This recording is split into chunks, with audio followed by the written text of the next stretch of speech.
video on a guitar called Composite Acoustics. I acquired this guitar in 2007, and I was in a music store called American Music, and I was playing this guitar, and the owner of the store happened to be in there, and he came in and started talking to me about these guitars, and I told him how much I liked it, that it played a lot like and sounded and played a lot like a wood guitar. So after talking to him for a few minutes, he told me he was a vintage Gibson collector. So I said to him, well, would you be interested in a trade for a 1957 Hummingbird that I had owned for quite a long time? I bought it from a neighbor who used to be a partier, and he would pass it around, and when he was drunk and didn't abuse it, and I purchased it for a couple $100, I think, for him.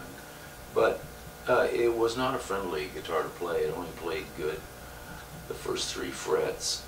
It didn't bar chord. The neck was really narrow. It didn't sound very good, and it had a giant pickguard on it, like Gibson liked doing for a while, that I believe is a sound killer. But what happens to those guitars is, if they're in extreme climates, the wood expands and contracts, and the pickguard doesn't. It's glued on. You can get cracks. That guitar had a crack underneath that I had repaired, disguised, and unless you stuck a mirror in it, which he did not, you would never see it. Well, the next day I brought it in, and his eyes lit up, and I could tell he fell in love with it. So after a few minutes of chatting to him about it, I said to him, well, what do you think? And he said, take it home. And I said, no money? He said, no, take it home, straight across. So I was very happy to do that. This guitar has an electronics in it. It's an LR bags system, which is a unique system and it's called an I-beam. And I think it's got a pickup in the bridge and in the neck, and you can kind of fade between the two. So you can make one a little bit stronger or one weaker, or vice versa, and it is kind of unique that way. But it is a nice sounding guitar, really plays well. The action was a little bit too high for me on it, and I had it lowered by a Taylor Tech to Taylor specs, and it really plays nice, and it plays a lot like a Taylor now. But he asked me, why do you want to get rid of that guitar? And I said to him, oh, my playing style had changed, and that's why I wanted to unload it. Well, it played like crap and sounded like crap, and I had owned it for long enough. And I think this, at the time, sold for $2,500. And in 2010, PV bought them out, and these were made in Florida at the time, and I think I saw videos of guys driving forklifts over them. They're indestructible. They lay them up like you would fiberglass in a mold, very similar to that. But in 2010, PV bought them. They make this model. This is called the GX Performer. They claim that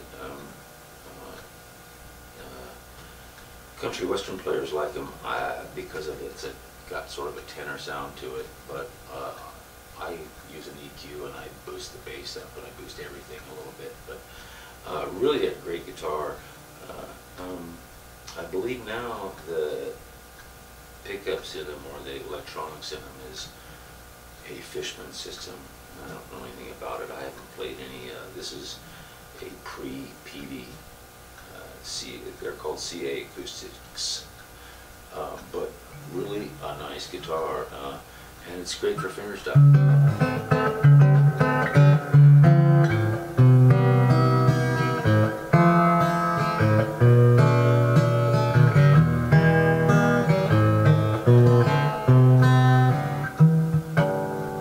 Really a nice guitar, easy to play, fun to play, sounds great, and what else?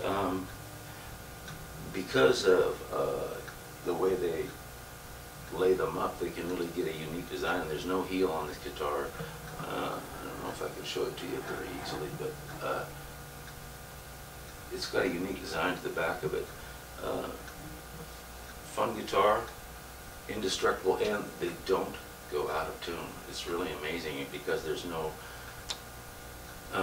this product doesn't have any, it doesn't move at all in climate change, so you could play it in Alaska, get on a plane, fly to Hawaii, and it wouldn't go out of tune. They're really amazing that way. You gotta play them for quite a while to get them to go out of tune. But really like this guitar. It's a fun guitar to play, and it really sounds great.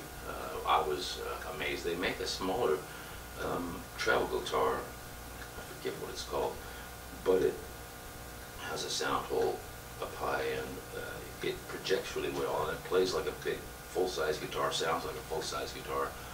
But I almost bought one, and anyway, that's how I acquired this, and I would have never gone and bought this guitar because I was a Taylor player, and I had a couple of Taylors at the time, and I just would never have purchased this. But given the fact that I did a trade, I traded it and got it new, and I think I saw on the PD site they're $2,700 now. Anyway, that's my video. Hope you enjoyed it. Thanks for watching.